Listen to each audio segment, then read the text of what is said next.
pucuk manis bermatang budi, pucuk perut 300 rusa, yang manis bernama budi, yang indah bernama bahasa.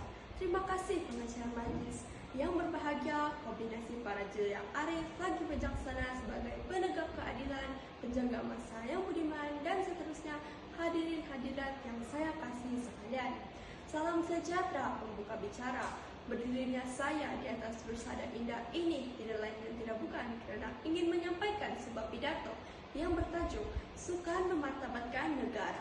Sebelum lancang menuju ke muara, sebelum kita membelah bicara, sebelum isi mengusir hujah, izinkan saya mendefinisikan frasa yang membina tajuk pidato saya. Menurut Kamus Dewan edisi keempat, secara umumnya, sukan terdiri daripada aktiviti fizikal yang dilakukan untuk berbagai tujuan untuk pertandingan, keseronokan, pembangunan, kemahiran, kecemerlangan, dan sebagainya. Perbezaan inilah yang membezakan sifat sesuatu sukan itu. Misalnya, berenang di hadapan ribuan penonton secara bersaingan akan dikira sebagai sukan, tetapi berenang bersendirian di kolam atau di laut akan dikira sebagai aktiviti rekreasi. Para hakim yang bijaksana lagi arif.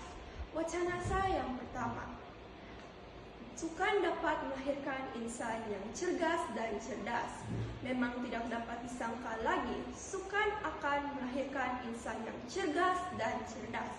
Aktiviti sukan melibatkan pergerakan anggota badan. Senaman menguatkan sendi-sendi dan otot-otot tubuh. Lemak yang terendap dalam badan dapat digunakan untuk menjana tenaga. Aktiviti sukan juga boleh membantu proses perpeluhan dan menghilangkan panas badan. Dengan ini, seseorang akan dapat menghindarkan penyakit kronik seperti sakit jantung dan diabetes. Dengan badan yang sihat, kita dapat menumpukan perhatian yang sepenuhnya terhadap pekerjaan dan pelajaran. Lantas, kemajuan dan kemakmuran sesebuah negara dapat dicapai.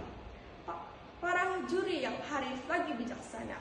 Wacana saya yang kedua, aktiviti sukan meletakkan kemenangan dan kegagalan pada perspektif yang betul. Ideologi sosial aktiviti sukan ialah pembinaan sosial dan pembaikan keseimbangan emosi.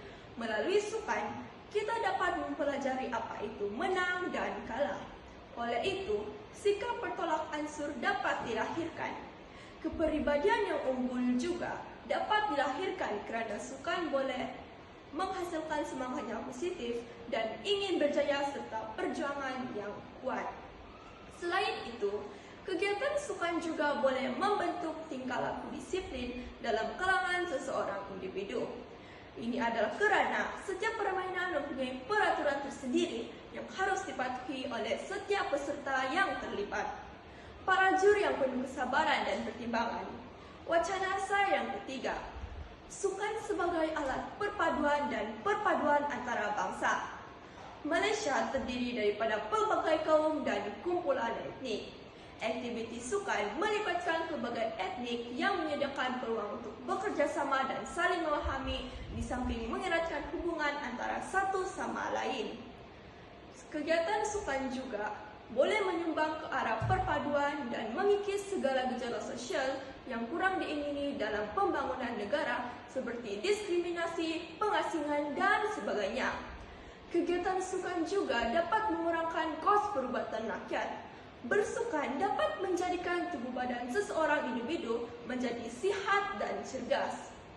Sehubungan dengan ini, kerajaan dapat mengurangkan peruntukan kewangan untuk membeli bahan-bahan perubatan dan teknologi yang canggih bagi mengobati penyakit rakyat. Manakala, kerajaan juga dapat mengendalikan modal-modal yang berlebihan ke sektor-sektor yang lebih penting dalam mencapai hasrat membangunkan negara, terutamanya sektor industri dan pembangunan. Jika dilihat dari segi perspektif individu sendiri, seseorang juga dapat menjimatkan perbelanjaan terhadap bahan perubatan kerana tubuh badan yang sihat disebabkan bersukan secara kerap.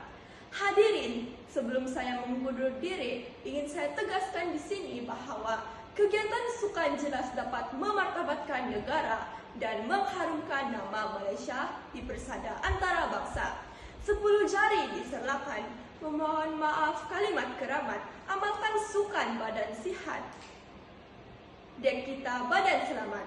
Sekian, terima kasih.